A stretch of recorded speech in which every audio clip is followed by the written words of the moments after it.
Hey y'all, welcome back to my channel. I am the Divine One and I'm bringing you yet another assortment.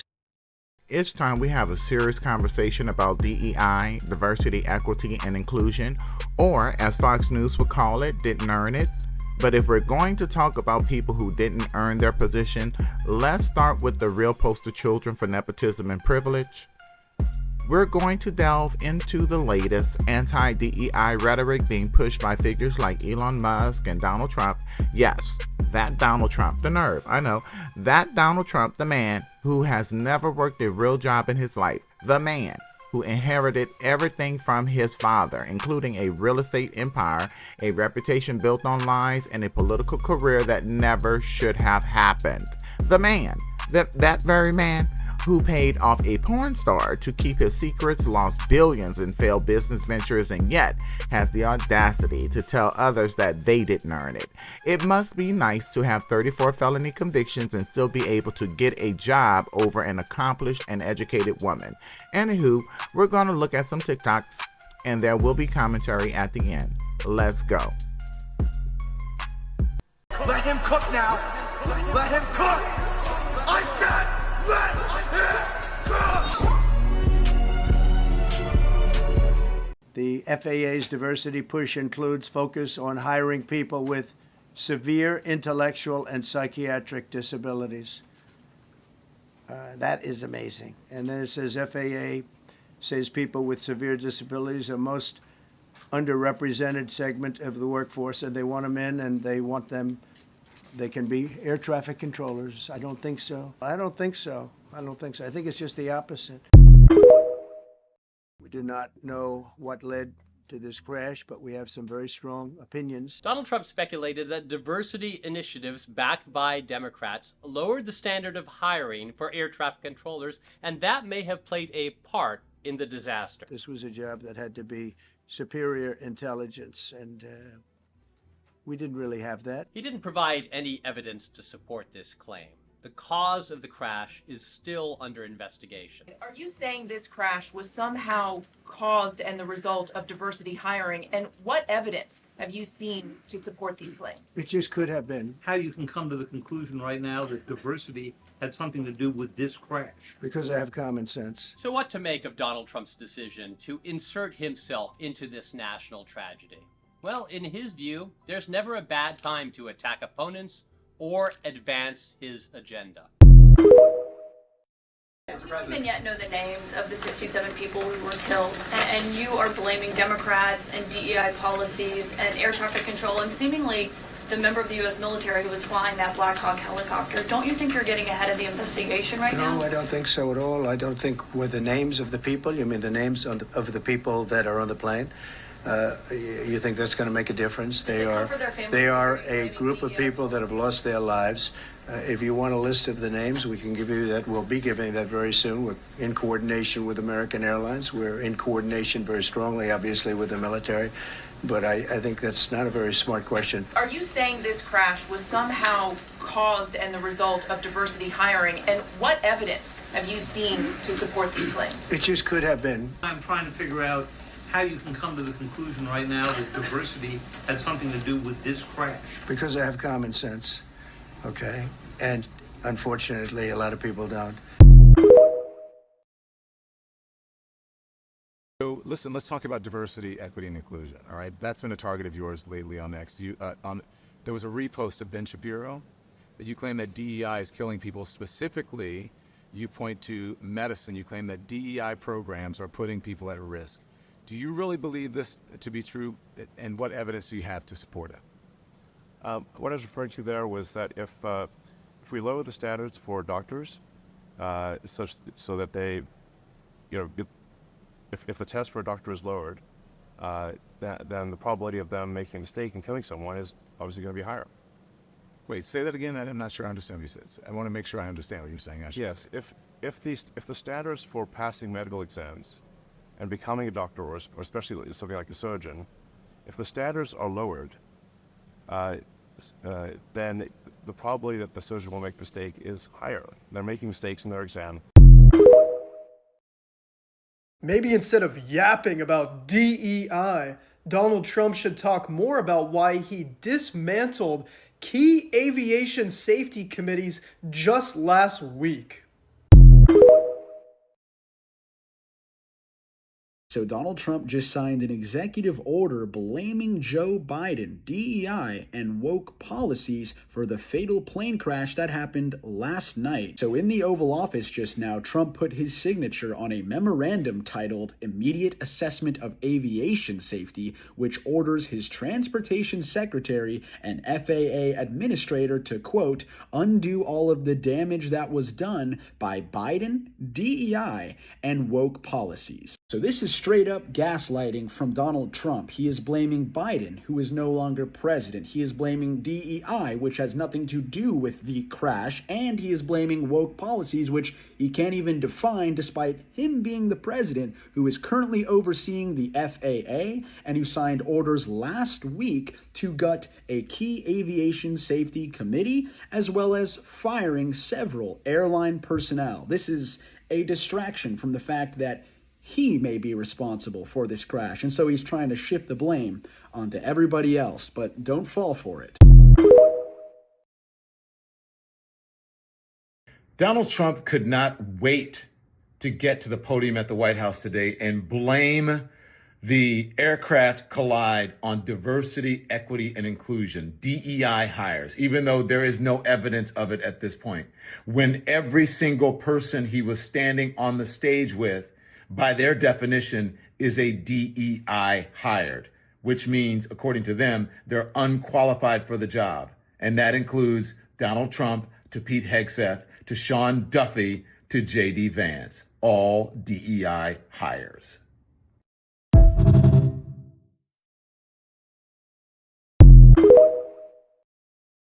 Breaking news as Donald Trump signed an executive order blaming Obama for the American Airlines crash last night. He said, quote, Obama is to blame because he did the DEI stuff, which means he put somebody in the seat that was unqualified. Obama has responded saying, quote, yeah, I put him in the seat in 2013. It's 2025. They had 12 years of experience and then you fired them. Folks, we've got a really concerning update coming in right now. So apparently less than 24 hours before that American Airlines passenger jet and that military helicopter collided near Reagan International Airport, there was a near miss, like a similar incident almost happened at the same location. Let me explain. Apparently, Republic Airways Flight 4514 had to abort its landing and reroute because a helicopter was in its way as it approached the airport on Tuesday. The plane, which was inbound from Connecticut, had to dramatically increase altitude at the last second in order to avoid a collision with a helicopter that was hanging out near the airport. Thankfully, on its second approach to the runway, that plane was able to land safely. New audio from air traffic control related to that flight has now been released confirming that this occurred. This raises even more questions about the way Donald Trump has handled this entire incident, the way his Department of Defense is flying these helicopters so close to the airports, and his refusal to take any responsibility. Trump continues to try to deflect from the fact that he got rid of a key aviation board, that him and Elon Musk forced out the head of the FAA just right after his inauguration because he fined Elon Musk something like $600,000 for safety violations from SpaceX. All of his actions right now are coming under scrutiny because they clearly seem like they made our country far less safe. We're going to be following all this news and much more, so make sure you're following us right now so you get all the updates.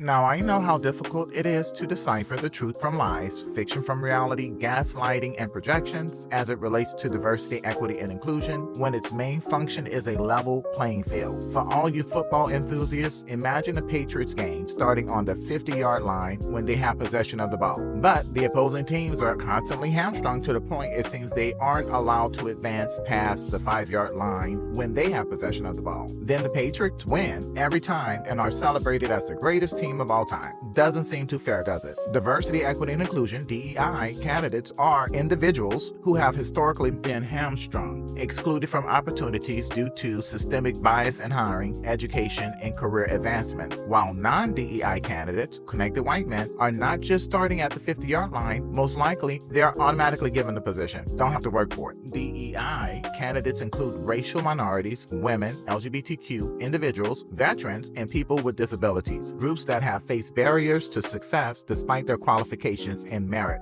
DEI initiatives aim to create a level playing field, ensuring that everyone has a fair shot based off of their skills and experience rather than outdated and discriminatory practices. Critics of DEI falsely frame these candidates as unqualified or diversity hires to uphold existing power structures. The truth, many DEI candidates are overqualified compared to their counterparts who benefit from nepotism and privilege. Critics of DEI, using the language of meritocracy, have also been politically weaponized, particularly by right-wing and corporate interests that oppose structural change. DEI backlash in politics, laws banning DEI in hiring, education, and corporate governance. For instance, Florida's Stop Woke Act framed DEI as a threat to fairness while ignoring historical racial exclusion. Corporate contradictions. Many corporations publicly denounce DEI, yet their leadership remains predominantly white, making their sudden concern for merit suspect. Media framing. Black professionals in high positions, say for instance a Ketanji Brown Jackson, Supreme Court Justice, or former President Barack Obama, former Vice President Kamala Harris, are often framed as DEI hires rather than highly qualified individuals, despite their credentials, accomplishments, and achievements surpassing those of their white peers. This political framing reinforces the idea that racial minorities must constantly prove their worth while white individuals are assumed to be naturally qualified. I guess the achievements are going to appear in a resume through osmosis or something, I don't know. The real didn't earn it candidate. Let's talk about some prime examples of people who did not earn their position but have the nerve to criticize DEI initiatives. Let's talk about these real-life walking examples of privilege and undeserved power. Jared Kushner, the $2.5 million admission fee, his education, bachelor's in government from Harvard in 2003, a law and master's of business administration from NYU in 2007. Now, how did he get into Harvard? Big Daddy Charles Kushner paid Harvard $2.5 million in 1998. His high school GPA at the time of admission allegedly was a 1.8. You heard that right. The first school where Kushner attended high school stated that his GPA did not warrant admission to Harvard and his SAT scores did not warrant it either. Ouch. His first job, straight to Big Daddy's real estate business, never had to prove himself, no internships, no hard work, straight into wealth. His final position, the senior advisor to Donald Trump, despite zero political or government experience. And his major controversies, other than being affiliated with Saudi Crown Prince Mohammed bin Salman, MBS, particularly in connection with the 2018 murder of Saudi journalist Jamal Khashoggi. Other than that, his only other controversy is that he used his White House position to advance his family's real estate business.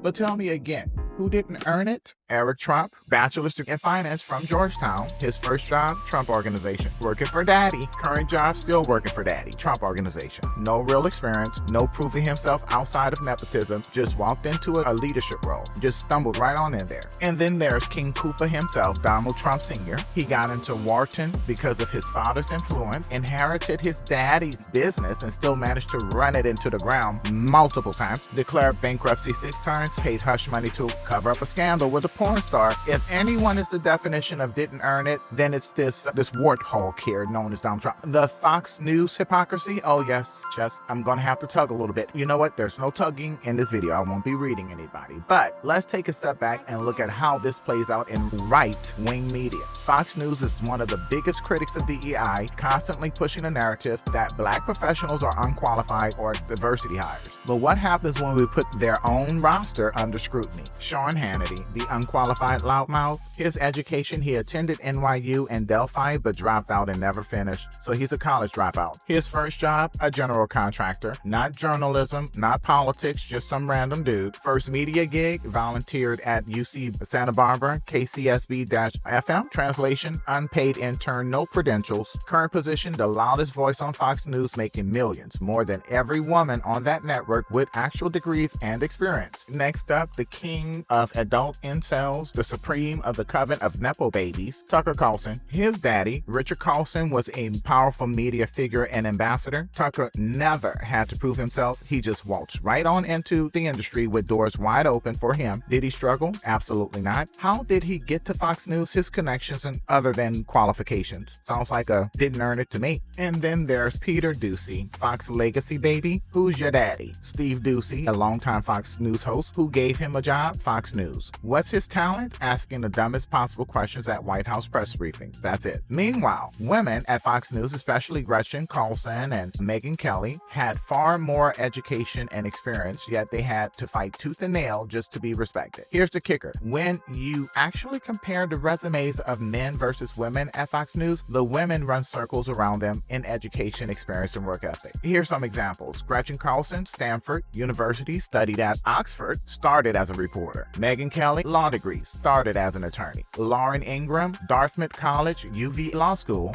Granted, it does appear that she has the same mindset as the Grand Wizard of the Ku Klux Klan and also the face of a Beazenhound. Be that as it may, Sean Hannity, who never finished college, did not come into the industry with any type of reporting or journalism, so no experience, no expertise, and yet he was making more than all of these women. But we're supposed to believe DEI hires are the problem. All right, we've been talking about the real didn't earn it hires, those who waltzed into positions of power without credentials, experience, or expertise or competence. And you already know, we got to talk about Pete Hegseth, because if there was ever a walking, talking Fox News approved example of a didn't earn it hire, it's this man. For those of you who don't know, and trust me, you didn't miss much, Pete Hegseth was a Fox News mouthpiece and Trump loyalist who somehow managed to schmooze his way to being the Secretary of Defense in the second Trump administration. Russia must be ecstatic. During his confirmation hearing, when confronted about his alcoholism, Pete basically gave a scout to honor, I promise I won't drink if confirmed, and the Republicans accepted this and allowed him to be confirmed as the Secretary of Defense. Yes, you heard that right. A man who has never commanded troops, never been a policy expert, never run a major defense organization, has an alcohol addiction, was confirmed to run the Pentagon. There will be no more speeches from Republicans about patriotism. And now, these same people have the audacity to scream about DEI. But let's do a little breakdown, just a little digging of what Pete Hegseth, what he's actually done and why he's in rooms he has no business being in. Let's talk about his education. He has a bachelor's degree from Princeton, which is already suspect given the whole legacy admission situation. He has a master's degree from Harvard, but let's be real, white conservatives love to yell about Harvard being woke unless they went there. His military service, Pete served in the National Guard, not an active duty combat leader, held a desk job in Iraq and Afghanistan, never commanded troops in a real operational capacity. Pete didn't earn his spot at the table, he just knew white conservatives. In 2007 to 2011, he ran Vets for Freedom, a conservative group that existed to push pro-war narratives. In 2012 to 2017, he led Concerned Veterans for America, another AstroTurf conservative organization pushing privatization of the VA. In 2014, Pete applied to be Trump in his first term, his Veterans Affairs Secretary, but was rejected for being too incompetent. Let me repeat that again. Trump didn't think he was qualified. And this is Trump we're talking about. The same man who let Ben Carlson run HUD despite never working in housing. Let's see, surely there's more to this resume here. Absolutely not. In 2017 to then present, 2024, Fox News, he was a Fox News contributor, professional bootlegger, and propaganda spewer. And now he's the Secretary of the Pentagon. Where is the real leadership experience? Where is the military strategy expertise? Where is the command experience? It seems that I had more command experience when I was in the Boy Scouts than what this guy had. So why was he confirmed to run the Pentagon? Hegseth, like every other Fox News hack, spends all his time railing against diversity, equity, and inclusion, claiming that wokeism is ruining the military. But when he got rejected for a job he wasn't qualified for, when he didn't get picked to run the VA, when he wasn't competent enough for Trump's Pentagon, did he admit he was unqualified? Did he accept that he was an affirmative action hire for white conservatives? No. Instead, he blamed the deep state and claimed that a woke agenda was keeping him from serving. Newsflash, not being qualified for a job isn't a conspiracy. It's called a consequence. And I just have a final thought on Pete here, the ultimate didn't earn it example. So next time you hear Pete Hegseth ranting about DEI hires ruining the country, ask yourself, did he earn his spot on Fox News, or was he handed it for being a MAGA loyalist? Did he earn the right to lead the Pentagon, or was he just a white conservative who knew the right person, the right people? Did he earn the authority to talk about national security, or is he just another loudmouth who reads Pentagon talking points off a teleprompter? The answer, he didn't earn a damn thing. And that is the real problem. Not DEI, not diversity, not equity, not inclusion. No more sermons about DEI or black people getting jobs they didn't earn. The problem is unqualified white conservative men failing upward and then crying about merit when they get called out. And here's yet, I think this will be my final example of the didn't earn it. Elon Musk, the poster boy, and then this man inherited wealth from apartheid era South Africa, dropped out of his PhD program, and now wants to tell people that they didn't earn their success. A federal judge ruled that Musk contributed nothing to Tesla's success. His employees built the company. He just took credit. But let's take a moment to talk about his recent DEI meltdown. Musk and his DEI is bad tantrum resurfaced one day before a tragic plane collision in Washington, D.C. His goons blamed DEI for it, except all the pilots were white. Oops. The real stats on who's qualified to be a pilot? Oh, but Elon Musk wants to talk aviation. So let's talk aviation. 100% of major aviation disasters in the U.S. over the past 20 years involved a white male pilot. Black pilots account for less than 3% of the aviation industry. And guess what? Black pilots have had 0 major commercial airline disasters in the U.S. Now let me say that again, because I know we know Elon is special. Black pilots, Elon, have had 0 major commercial airline disasters in the last 40 years. But sure, let's pretend that hiring more qualified, diverse candidates is the real risk. Sidebar, the only way you can get a black pilot to have an air disaster would be if the plane was made by Tesla. Tesla planes would be either falling out of the sky from a system crash or bursting into flames on a tarmac, just like the Tesla Cybertruck. Just maybe Elon shouldn't comment about qualifications since he's not qualified to build automobiles. Moving right along. The myth of pure meritocracy. One of the central arguments against DEI is the idea that selection for jobs, promotions, or educational opportunities should be based solely on merit, skill, or qualifications. However, race-critical perspectives highlight how merit is socially constructed. What counts as merit has historically been shaped by white men and elite institutions specifically for maintaining existing power structures. Hidden privileges shape access to opportunity. Legacy admissions, networking advantages, and nepotism disproportionately benefit white candidates while being framed as earned. Bias in hiring and promotion. Studies consistently show that black and brown candidates, side note here, I'm still separating based off of these November 5th election results. I'm still separating from the black and brown coalition. I am a delegate for the black candidates. Okay, so that's who I'm going to be representing here in this very podcast here. But those candidates must be overqualified to receive the same opportunities their white counterparts have and less pay than the very same white counterparts. The assertions that individuals benefiting from I didn't earn it often ignores the historical and ongoing exclusion of racial minorities from opportunities based on factors unrelated to individual merit. The contradictions, DEI as unfair versus white economic domination. If DEI policies are unfair because they help level the playing field, then what does that say about the historically uneconomic and social advantages enjoyed by white Americans, specifically white men? A critical race analysis points out that corporations and elite institutions have never been colorblind. They actively exclude black and brown, I'm still separating, black and brown workers for centuries, from segregated unions to redlining and hiring. Wealth and job markets are already racialized. White families hold 8 to 10 times the wealth of black and Latin families, and that was published in 2021 in the Federal Reserve, meaning DEI isn't about handouts but addressing an already unequal playing field. White mediocrity is rarely scrutinized. White individuals in leadership positions with subpar credentials or inherited advantages, good examples of that would be George W. Bush's legacy admission to Harvard, Yale, are rarely accused of not earning their position. Thus, if fairness is truly the concern, why is there no widespread critique of white economic and social advantages? The answer lies in the racialized nature of the earned versus unearned debate. And then there's DEI versus the reality of white nepotism. The irony of all of this is that DEI initiatives were designed to level the playing field, yet the biggest beneficiaries of affirmative action have been white women. According According to multiple studies, affirmative action policies overwhelmingly help white women gain access to education job opportunities. According to a report from Zipia, approximately 70% of chief diversity officers, CDOs in the U.S. corporations are white, while about 4% are black. This data suggests that despite the focus on diversity, equity, and inclusion initiatives, there is a notable lack of racial diversity among those leading those efforts. The invisibility of white nepotism is clear for all to see here. The U.S. has a long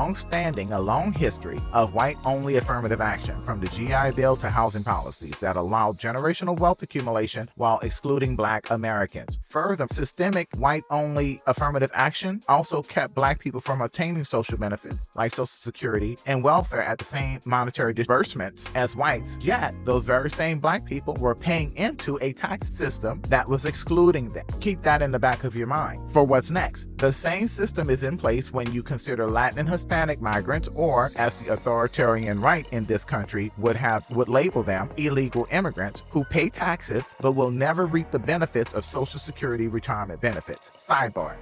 To the Latino and spicy Latinas, my caramba. Don't think for one second that this is a declaration of support or call for unity. Black people are standing on business. This was just a statement of fact to illustrate how the white-dominated system historically uses tax revenue from marginalized communities they've excluded from government benefits. Black people are still in our rest era, moving right along. Many prestigious universities and corporate positions remain overwhelmingly white, but their lack of racial diversity is rarely framed as a problem or of unearned advantages. For example, legacy college applicants at any Ivy League school. But now that DEI is being framed as a problem, who is actually losing? It's not white men. They've been insulated from competition through nepotism, legacy admission, and outright discrimination against more qualified black and brown, I'm still separating, professionals for decades. This selective outrage should suggest that merit is often a racialized concept to weaponize racial minorities' success while leaving white privilege unexamined. The truth about meritocracy? Let's talk about the so-called meritocracy that conservatives love to pretend exists. In aviation, I know Elon Musk is going to love this one here. In aviation, over 80% of U.S. pilots are white men. And who's responsible for 100% of the commercial airline disasters in the last 20 years? White men. Who has overseen some of the worst economic and political disasters? White men. In corporate America, who has led companies into bankruptcies while cashing out with million-dollar severance packages? White men. Yet, when a black person or a woman gets an opportunity, suddenly merit matters. Make it make sense.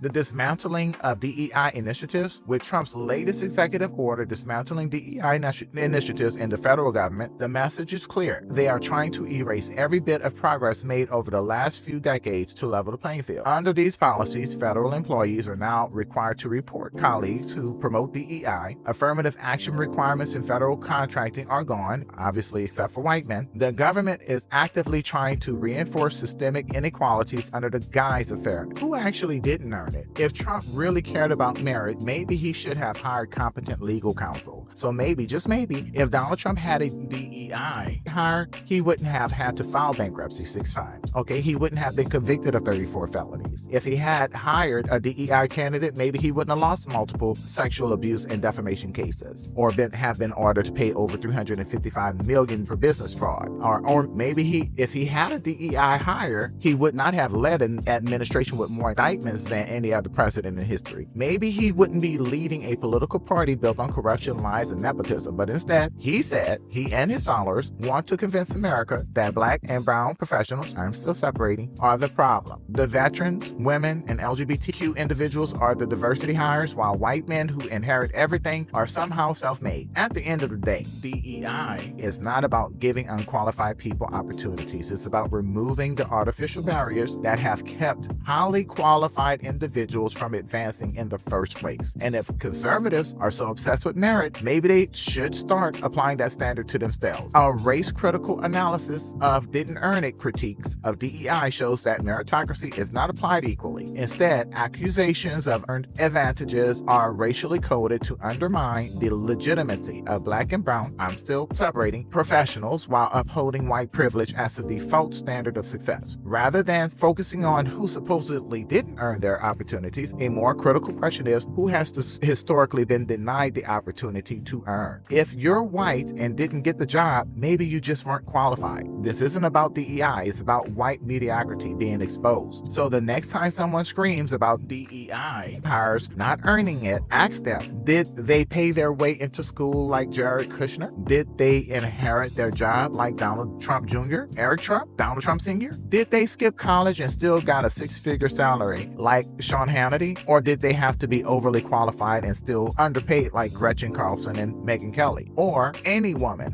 or minority over at Fox News? Because when we really look at who didn't earn it, the answer is crystal clear. The biggest didn't earn it hires in this country have never been Black, Latin, women, or LGBTQ. The biggest recipients of affirmative action have been white men. The biggest beneficiaries of DEI have been white women. The biggest frauds screaming about merit are the people who have never had to earn it. Well, it looks like our time is up. I thank you for making the time to go through it to the end with me. Like, share, and subscribe, please, and thank you.